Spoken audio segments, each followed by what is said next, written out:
तो आज की इस वीडियो में हम देखने वाले हैं हमारा फॉर लूप। जैसा कि मैंने आप लोगों को बताया था पहले ही कि अपने पाइथन के अंदर दो ही तरह के लूप पॉसिबल है। एक तो होता है अपना वाइल लूप और दूसरा होता है अपना फॉर लूप। तो वाइल लूप को हमने कवर कर लिया, अब हम फॉर लूप को देखेंगे। तो सबसे पहले हम फॉर लूप के स्ट्रक्चर के ऊपर हम बात करेंगे कि फॉर लूप का सिंटेक्स कैसा होता है। तो हम यहाँ पर लिखते हैं कि फॉर, यहाँ पर आता है आपका काउंटर वेरिएबल। अब ये ज़रूरी नहीं कि काउंटर हो, ठीक है, क्योंकि मैंने आपको बताया था कि अपना फॉर लूप वो है जो दो तरीके से काम करता है, ठीक है। लेकिन फ़िलहाल के लिए हम बस पहला तरीका देख रहे हैं। जो दूसरा तरीका है हम बाद में देखेंगे जब हमारे पास लिस्ट वगैरह आ जाएंगे, ठीक है, जो कि जस्ट ये लूप के बाद ही आने वाले हैं। तो फ़िलहाल के लिए भी हम सिंपल अपना जो जैसा वाइल लूप से काम करते थे कि हमको चलाना है अगर 1 से लेकर 5 तक लूप, तो हम किस तरीके से वाइल लूप में चलाते थे, कुछ उसी तरीके से हम यहाँ पर भी काम करने वाले हैं, ठीक है। तो फॉर काउंटर जो हम काउंटर वेरिएबल वाइल लूप में बनाते थे वही यहाँ पर रहेगा। इन इन एक ऑपरेटर का नाम है एक्चुअल में, ठीक है। इन एक ऑपरेटर का नाम है, मेंबरशिप ऑपरेटर्स को बोलते हैं, लेकिन फिलहाल के लिए आप बस इसको लिखो इन, क्योंकि हर बार ये आएगा, चाहे किसी भी तरह का फॉर लूप है ये आएगा, ठीक है। फॉर काउंटर इन रेंज, अब यहाँ रेंज की जगह पर सीक्वेंस भी आ सकता है, ठीक है, लेकिन अभी हम बस रेंज के ऊपर ही बात करेंगे।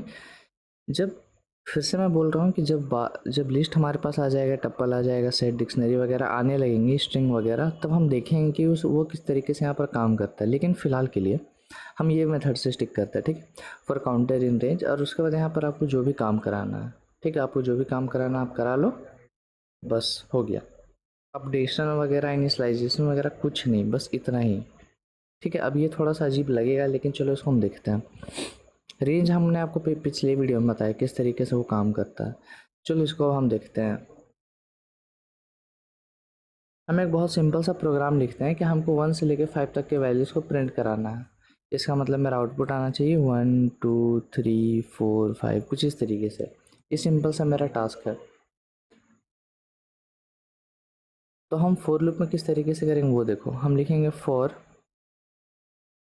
आई इन आई, हम ध्यान दोगे अगर तो वाइल लूप में भी हम काउंटर वेरिएबल का नाम आई ही रखते थे, ठीक है, वाइल लूप में। लेकिन ज़रूरी नहीं है, आप एक्स भी रख लो, एम भी रख लो, एन भी रख लो, कुछ भी रख लो, ठीक है। उसके बाद हम यहाँ पे लिखेंगे क्या, रेंज 1 to 6। अब पहले तो ये सब को छोड़ो, पहले हमको ये बताओ कि ये रेंज आपको क्या प्रोड्यूस करके देगा। आपको रेंज प्रोड्यूस करके देगा 1 2 3 4 5, 6 नहीं देगा, 6 एक्सक्लूडिंग है, क्योंकि हम लोग को पता है ये चीज़ ऑलरेडी, ठीक है। तो ये अपना जो है ये काम मेरे को करके दे दिया इस तरीके से, ठीक है। तो अपना आई का अब काम क्या है। आई का काम ये है कि पहला बार में वो आई का वैल्यू को 1 पकड़ेगा, और उसको अगर आप यहाँ पर जो भी काम कराओगे, जैसे कि हम यहाँ पर प्रिंट कराना चाहते हैं आई को, तो वो प्रिंट इस तरीके से करा देगा, ठीक है। और उसके बाद अगला बार अब ये काम हो चुका है, तो अपना लूप जो है घूम के वापस से यहाँ पर आएगा। इसमें अपडेशन वगैरह नहीं होता है। आई खुद पे खुद एक बार लूप चलेगा, तो पहला बार आई अपना 1 को खुद पे पकड़ेगा, तो फॉर लूप आपको मैनेज करने की ज़रूरत नहीं है। अब जब नेक्स्ट टाइम ये लूप आएगा तो अपना आई का वैल्यू जो है वो 2 पकड़ेगा, इस रेंज के ऊपर ही, और वो ट्रैक रखता है कि मैं कहाँ कहाँ पर जा रहा हूँ, ठीक है। नेक्स्ट टाइम जब ये होगा तो 2 प्रिंट हो जाएगा। फिर नेक्स्ट टाइम जब ये लूप वापस ऐसे घूम के आएगा तो ये अपना आई जो है वो 3 बन जाएगा, ठीक है। अब जब ये प्रिंट करोगे तो आपको यहाँ पर मिलेगा 3। फिर नेक्स्ट टाइम ये वापस घूम के आएगा तो आई खुद पे खुद अपना 4 हो जाएगा। आपको मैन्युअली अपडेट करने की ज़रूरत नहीं है वाइल लूप के जैसा, ठीक है। ये खुद पे खुद इस रेंज के ऊपर के वैल्यूज़ को पकड़ता जाएगा, ठीक है। फिर नेक्स्ट टाइम होगा अपना आई इज इक्वल्स टू 5, तो 5 प्रिंट हो जाएगा। नेक्स्ट टाइम आई हो जाएगा यहाँ पर 6, जो कि हमको पता है इस रेंज के बाहर चला गया, तब ये लूप खुद पे खुद ब्रेक हो जाएगा और बाहर आ जाएगा। कोड में देखते हैं।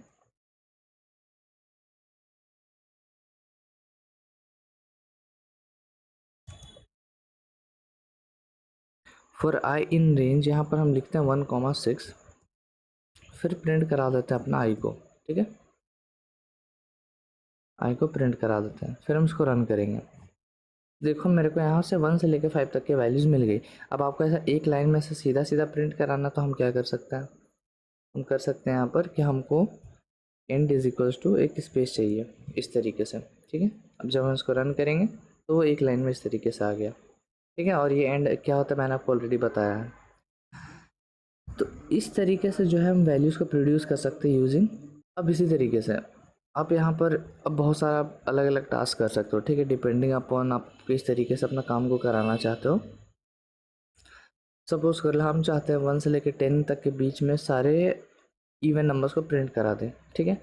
तो हम कहाँ से कहाँ तक स्टार्ट करेंगे, हम 1 से स्टार्ट करेंगे और 10 तक जाएंगे, ठीक है। 0 से स्टार्ट कर लेते हैं, बिकॉज अगर 1 से स्टार्ट करोगे तो रेंज फंक्शन पिछले वीडियो में मैंने आपको बताया, तो उस क्या हो जाएगा आपको ऑलरेडी पता है, ठीक है। और स्किप करेंगे हर बार 2 से, इस बार स्किप भी हम देंगे। और हाँ बिल्कुल, आप रेंज है तो रेंज के अंदर आप जो भी इस्तेमाल करते थे हम यहाँ भी कर पाएंगे, ठीक है। अब जब हम इसको रन करेंगे, तो देखो कि मेरे पास 2 4 6 8 आ गया, ठीक है। आपको 10 भी चाहिए तो यहाँ पर आपको 11 देना पड़ेगा, तब जब आप रन करोगे तो आपको 10 भी इंक्लूड हो गया यहाँ पर, ठीक है। तो ये किस तरीके से काम किया यहाँ पर आता है, मेरा कोड मेरे को ये बोल रहा था, ठीक है। तब सबसे पहले हम देखेंगे कुछ भी करने से पहले कि मेरा ये जो रेंज फंक्शन है वो क्या वैल्यूज़ को प्रोड्यूस करेगा, ठीक है। ये जो मेरा रेंज फंक्शन है वो क्या वैल्यूज़ को प्रोड्यूस करेगा।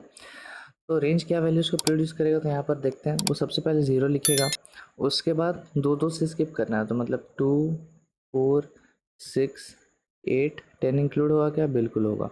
12 नहीं होगा क्योंकि वो आउट ऑफ रेंज चला जाएगा, ठीक है। फिर जब ये लूप मेरा स्टार्ट होगा, ठीक है, जैसे ही मान लो कि यहाँ पर कुछ लाइन था इससे पहले, ठीक है, इससे पहले कुछ भी लाइन था, अगला लाइन यहाँ पर आया, ठीक है। अगला लाइन यहाँ पर आया, उसके बाद अपना देखा कि फॉर आई इन रेंज 0 से लेके 11 स्किप करना है, तो अपना सबसे पहले अपना जो रेंज है वो ये वैल्यूज़ को प्रोड्यूस करके दे दिया फॉर लूप को, ठीक है, कि लो भैया ये वैल्यूज़ हम प्रोड्यूस करके आपको दे रहे हैं, आपको इसके ऊपर काम करना है, ठीक है। तब आई स्टार्टिंग में वैल्यू क्या पकड़ेगा, 0 पकड़ेगा, ध्यान से सुनते जाओ। 0 पकड़ेगा आई की वैल्यू को और उसको प्रिंट कर देगा, ठीक है, क्योंकि इसको हम अंदर पहुंच रहे हैं। और एक तरह से बोल सकते हो कि इसमें जो कंडीशन चेक है वो यही है कि मतलब इस रेंज के ही अंदर उसको काम करना है, यही इसका कंडीशन है, ठीक है। इस रेंज के अंदर ही, इसके बाहर का कुछ भी वो नहीं कर सकता है, राइट। तो यही इसका कंडीशन हो गया। और अपडेशन हम देख रहे हैं कि ये वाला पार्ट मेरा अपडेशन होता है जब हम काउंटर वेरिएबल को अपडेट करते हैं, और काउंटर वेरिएबल मेरा आई ही है। तो पहले बार में आई का वैल्यू क्या है, 0, तो 0 प्रिंट हो गया इस तरीके से, ठीक है। अब नेक्स्ट टाइम जब ये लूप घूम के इस तरीके से वापस जाएगा, यहाँ पर इस तरीके से घूम के ऐसा वापस जाएगा, तो आई का वैल्यू एक ज़्यादा बढ़ जाएगा, मतलब आई इसी रेंज में यहाँ पर आ जाएगा। और फिर क्या हो रहा है मेरा, उसी तरीके से आई जो है मेरा प्रिंट हो जा रहा है, फिर से घूम के वापस जाएगा चूँकि ये लूप है, ठीक है।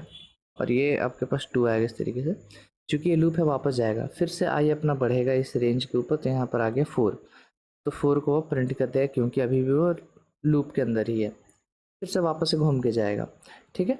अपना आई का वैल्यू फिर से एक बढ़ जाएगा, और फिर से अपना जो है ये 6 प्रिंट हो जाएगा। उसी तरीके से फिर से अपना आई बढ़ेगा, एक बार 8 हो गया, फिर आपका आई बढ़ेगा 10 हो गया, तो यहाँ पर हम 10 को प्रिंट करा देते हैं। फिर नेक्स्ट टाइम जब आई आउट ऑफ रेंज चला जाएगा तो ये कंडीशन गलत हो गया और ये आपको लूप से बाहर आ गया, कुछ इस तरीके से, ठीक है। तो आई होप आपको समझ में आया होगा कि यहाँ पर हम किस तरीके से जो है यहाँ पर अपना फॉर लूप है वो काम करता है, ठीक है।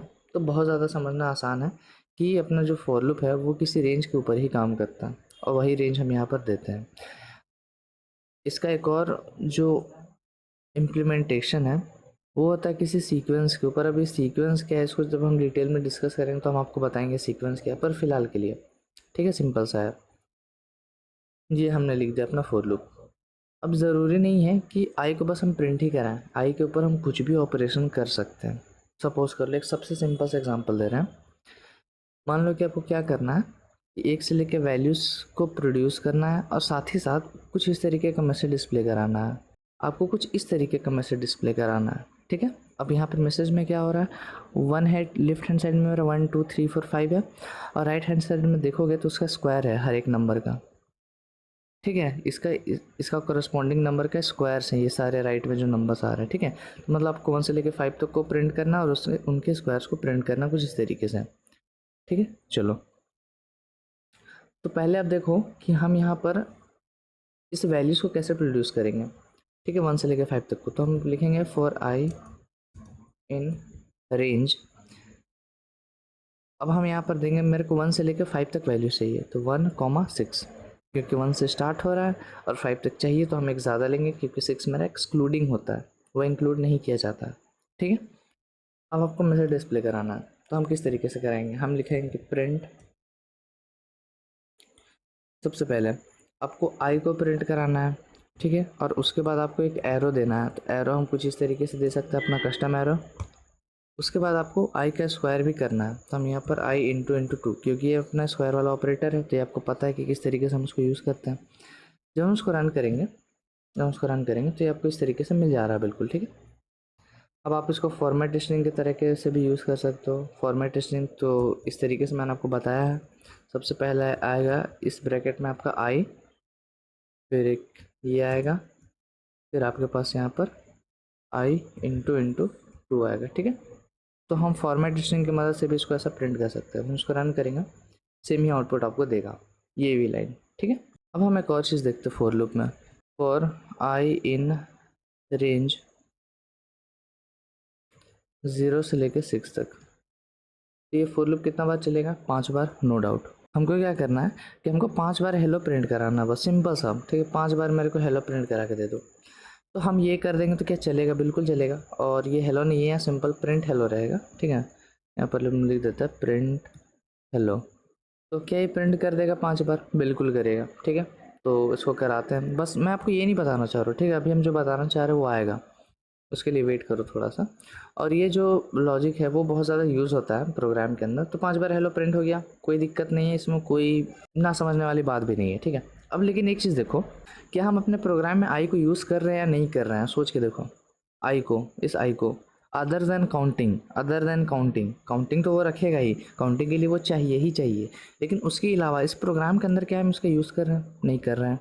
क्योंकि अगर आप देखोगे कि इस वाले प्रोग्राम में हम आई को यूज़ कर रहे हैं अपना वैल्यूज़ को जनरेट करने के लिए, यहाँ पर भी हम वैल्यूज़ को जनरेट कर रहे हैं, यहाँ पर भी हम आई को प्रिंट कर रहे हैं, तो आई मेरे यूज़ में आ रहा है। लेकिन यहाँ इस प्रोग्राम के अंदर में, मतलब इस लूप के अंदर की जब हम बात करते हैं, तो ये मेरा लूप के अंदर है, ये लूप के अंदर है, ये लूप के अंदर है, ये लूप के अंदर है, ठीक है। ये लूप के अंदर कंसिडर नहीं किया जाएगा, क्योंकि ये तो भाई खुद एक लूप है ना।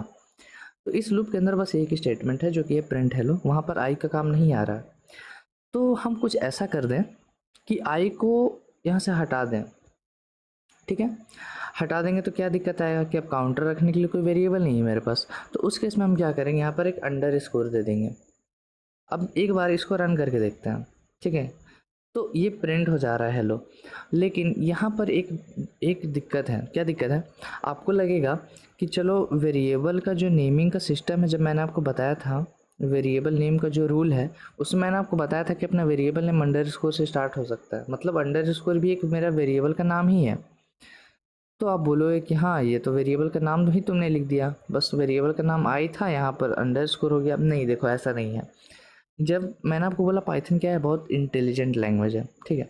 तो जब आप अंडर स्कोर, बस एक अंडर स्कोर देते हो, तो वो क्या करता है ना कि जैसे ही ये एक्स्ट्रा जो स्पेस खाता है अपना आई, वो अब नहीं खाएगा, ठीक है। अब जो है वो नहीं खाएगा इस अंडर स्कोर को लगाने से।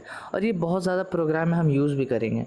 तो जब जब अब दिमाग में ये चीज़ बांध लो आप, जब जब आप फॉर लूप यूज़ कर रहे हो, आई का अगर आपको काम नहीं है अपने प्रोग्राम में, तो आप उसकी जगह पर रिप्लेस करके उसको अंडर स्कोर से रिप्लेस कर दोगे, ठीक है। तो उससे आपको परफॉर्मेंस में प्रोग्राम का कोई दिक्कत नहीं आएगा, वो बिल्कुल सही चलेगा जैसा हम यहाँ पर देख रहे हैं।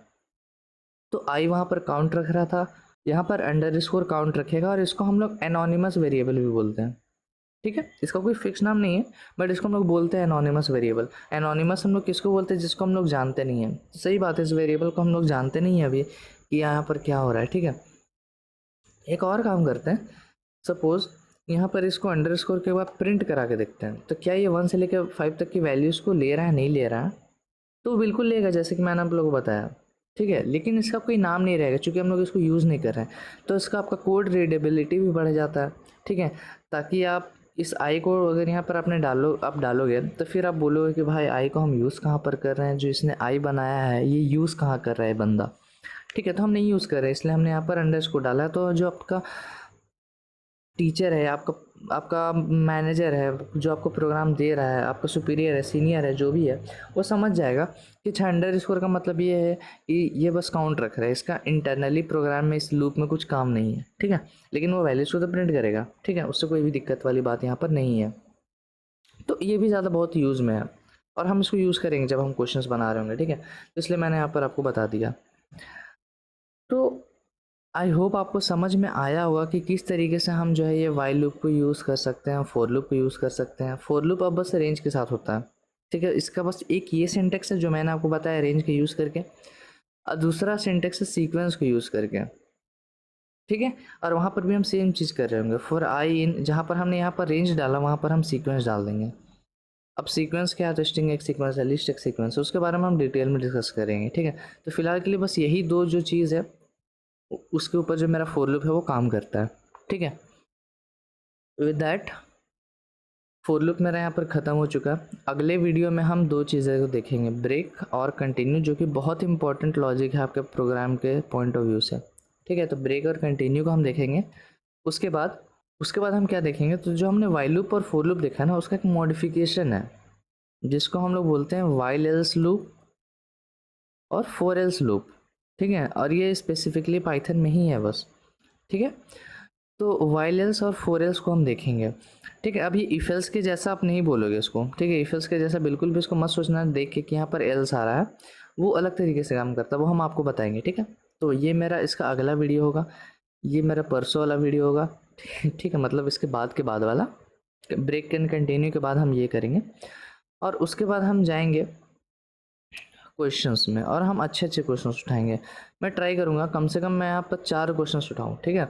एक दो क्वेश्चन मेरा बेसिक रहेगा, तीसरा क्वेश्चन हम हैकर रैंक से उठा लेंगे, और चौथा क्वेश्चन हम लीड कोड से उठा लेंगे। मैं देखूँगा लीड कोड से कुछ सिंपल सा क्वेश्चंस आ रहा है कि नहीं आ रहा है। लेकिन देखो जनरली फोर लूप से ज़्यादा कोई लीड कोड में क्वेश्चन नहीं रहता है, लीड कोड में ज़्यादा डीएसए का क्वेश्चन रहता है, ठीक है। तो डीएसए जब तक हम एरे में नहीं घुसेंगे हम लीड कोड का क्वेश्चन ज़्यादा नहीं उठा पाएंगे, ठीक है। लेकिन फिर भी मैं ट्राई करूँगा, ठीक है। मैं ट्राई करूँगा कि कुछ मैं क्वेश्चंस लेके आ जाऊँ, और नहीं तो मैं हैकर रैंक का एक दो क्वेश्चंस में लेके आ जाऊँगा। चूँकि ये लूप से भी अगर आप देखोगे कि लूप बनाया क्यों गया है, अगर आप एक तरीके से सोच के देखो तो लूप आपको बनाया गया है स्पेशली सीक्वेंस पे वर्क करने के लिए। जैसे बाकी लैंग्वेजेस में एरे होता है, ठीक है, स्ट्रिंग होता है, तो इसमें भी होता है, स्ट्रिंग होता है, एरे नहीं होता है। एरे होता है लेकिन बेसिक पाइथन में नहीं होता है, फिर वो आपका नमपाई में आ जाएगा, ठीक है। एरे इसमें नाम दिया गया इसको लिस्ट। तो जब ये सारी चीज़ें आ रही हैं तो उसके लिए फोर लूप ज़्यादा यूज़ होता है। तो फिलहाल मैं देखूंगा, ठीक है। मैं अच्छा क्वेश्चन आपके लिए लेके आऊँगा, मैं उसको हम लोग उसको सॉल्व करेंगे तो आपको एक आइडिया लगेगा किस तरीके से होता है, और उसी वीडियो के अंदर आपको ढेर सारा क्वेश्चन मिल जाएगा, ठीक है, फोर लूप और वाइल लूप का। तो फिलहाल आई होप आपको समझ में आया होगा कि ये फोर लूप किस तरीके से काम करता है। इस पे एक दो क्वेश्चंस खुद से प्रैक्टिस करो, ठीक है। क्वेश्चंस आने में अभी टाइम है, 2-3 वीडियो लगेगा, कम से कम 3 वीडियो, तो आप वेट नहीं कर सकते हो, आप तब तक भूल जाओगे कि कैसे ये काम करता है, ठीक है। तो मैं चाहता हूँ आप एक दो क्वेश्चंस उठाओ, ठीक है, बहुत बेसिक क्वेश्चन उठाओ, खुद से कुछ बना लो यार। जैसे कि 5 के टेबल प्रिंट करके हमको देखना है, ठीक है। 1 से 100 के बीच में वैल्यूज़ को मेरे को प्रिंट करना है जो 3 से डिविजिबल है। ये सारा चीज़ आप बेसिक जो क्वेश्चन है वो कर सकते हो, बिल्कुल कर सकते हो, ठीक है। तो करके देखो। और मैं आपको ये रेकमेंड करूँगा कि आप कोई क्वेश्चन अगर फोर लूप से बना रहे हो तो उसको वाइल लूप से भी बना के देखो, ठीक है। तो आपको एक ही क्वेश्चन में दोनों प्रैक्टिस हो जाएगा साथ बाय साथ। तो आपको दोनों के बीच का जो एक डिफरेंस है, ठीक है, जो गैप है वो आपको पता चलेगा कि हाँ किस केस में फोर लूप ज़्यादा अच्छा काम करता है, किस केस में वाइल लूप ज़्यादा अच्छा काम करता है, ठीक है। दो दिया गया है तो दो फॉर अ रीज़न दिया गया है, ठीक है। तो वो चीज़ हम देखेंगे क्यों दिया गया है, ठीक है। तो फिलहाल हम इस वीडियो को रखते हैं यहीं पर। हम मिलेंगे आपसे आने वाले वीडियो में, तब तक के लिए वीडियो अगर अच्छा लगा तो लाइक कर देना, चैनल को सब्सक्राइब करो, कमेंट करो, एल्गोरिदम बढ़ाओ यार, ताकि हम लोग ग्रो कर सके, ठीक है, और ये ज़्यादा लोगों तक पहुंच सके। तो फिलहाल इस वीडियो को रखते हैं यहीं पर, हम मिलेंगे आपसे अगले वीडियो में, तब तक के लिए keep coding and bye bye.